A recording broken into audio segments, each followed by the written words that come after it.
Good morning again, everybody. How are you? It's June here.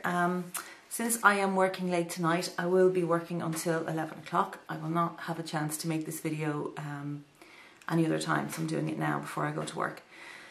So, first of all, good morning. How's everybody? The second thing I want to talk about is the prizes for the Catrice giveaway. Unfortunately, last week my son was unwell and things just got a bit mental, and I didn't get a chance to get to the post office to post the packages out, but I am going to post them today. Okay, so they're going in the post today, and so you should receive them. Certainly for Ireland it would be maybe a day or two, for the UK probably by the end of the week. And there is one winner in the United States, and that will probably arrive to you next week sometime. So you can certainly expect those to be arriving soon. And I'm sorry about the delay on that. I don't usually get delayed doing these things, but just I did last week and it was crazy.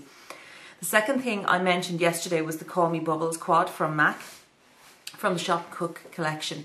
I had a route through my other MAC permanent eyeshadows, and I came up with some dupes, and you can see how close these eyeshadows are to other permanent eyeshadows that MAC have got out, and then you query why I bought it, and I don't know. It's probably because I'm thick. So here we go. This is Call Me Bubbles, and it is very like Dazzle Light.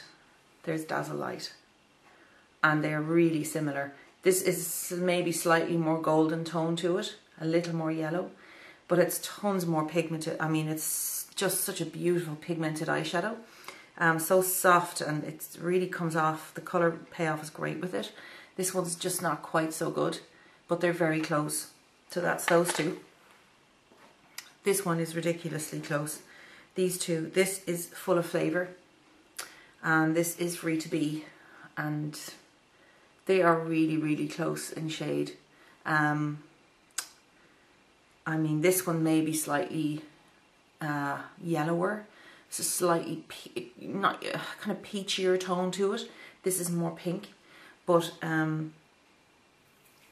they are very, very similar now. And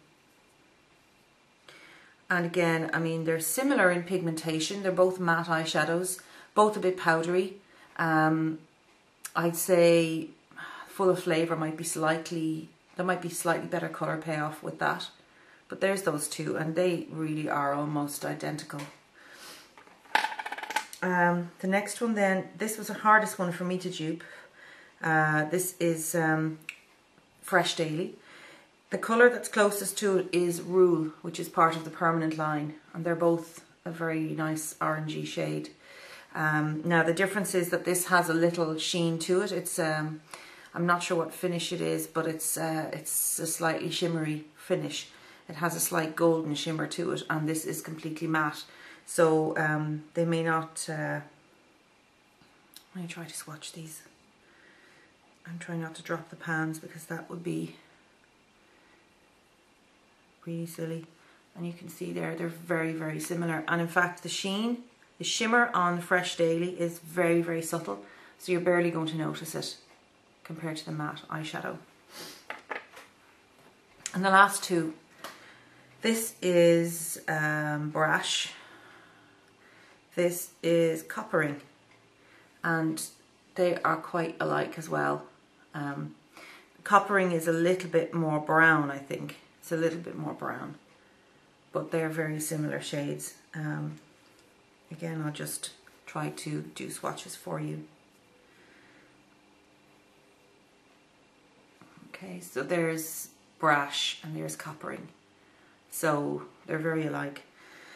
So yeah, I mean, they're basically very, very similar to eyeshadows that already exist in the permanent line, you know. So tut tut to MAC, and tut tut to me for buying it. Because I already had eyeshadows that were almost identical, and I went and spent money on it, and I could have spent money on something else, but there you go. So it just shows you, you know, you should always look twice at these things before buying them. Now, I want to also do a quick review on this foundation that I bought recently. This is the Clarins Evermatte foundation, and this was mentioned on Lisa Eldridge's channel recently. She used it in a tutorial, and when she used it, what she said was, I can't see this on my skin. You know, she said, oh, I looked at it really closely in the mirror and I can't see it on my skin. So I immediately thought, wow, that seems to be a great idea. Let's go and have a look. So I did go, and I had it plastered on me by the makeup girl, the girl at the makeup counter, which was disastrous. But I had a look at it later, and I thought, it seemed okay. It seemed quite nice, smooth, and, you know, blended nicely, I thought.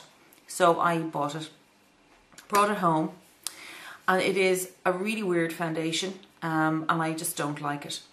I'll tell you, it's got a very strange texture. It's not quite like a liquid foundation. It's more, it's got a weird plasticky kind of feel to it. It's this is the lightest shade that they do, and you can see it's like ridiculously yellow, really yellow, and quite dark. When you blend it in, it's got a horrible rosy smell anyway for a start, which put me off immediately. It's got a weird texture. It's still really yellow looking. I mean, look at that. It's horrendous. I mean, in the light, of course, I made the big mistake of going into the store and buying it in there without actually looking at what it would be like in natural light. But it's really strange. And it dries to a kind of a matte finish. It's got a nice finish when it dries in. It's sort of semi-matte. It's not quite completely matte. It does have a little dewiness to it. But that doesn't last. I find it actually doesn't mattify my T-zone at all. And on my cheeks, it sinks into the pores and is quite visible. Now, I know the colour being wrong adds to the visibility of it, because if it's not blending in colour-wise, you're obviously going to see the pigment in it on your skin a lot more. But even buffing it in, even using a sponge, using my fingers, I've tried every way with this foundation, and it's just not what I expected. I thought it was going to be an ultra natural looking foundation that would just give me a nice bit of coverage and hopefully keep the T-zone a little less shiny through the day. But it didn't do any of that. The coverage is a bit uneven. As I say, it goes patchy. Now this is just on my skin, which is combination skin. I've got quite an oily T-zone, very dry cheeks. So I've got extreme combination skin. But this was just not what I was looking for and what I was hoping for from this foundation. It's just not great. And for an expensive, high-end kind of foundation, I expected a lot more. This could probably have done with a bit more silicone in it or something like that, but then that might militate against it being mattifying. Now, it's dried completely on my hand here, and it has a sort of it is a matte finish, but there is a little dewiness to it, a little sheen to it. But now it's beginning to break up, and it's beginning to look powdery as well in areas. And that's exactly what happened on my face.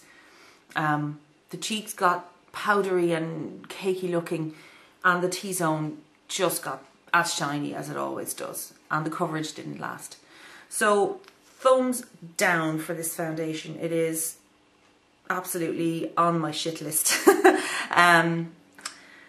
If anybody has tried this and has other thoughts on it, let me know. Maybe I'm doing something wrong. Did you use a primer under it? I used the Clarins primer underneath it.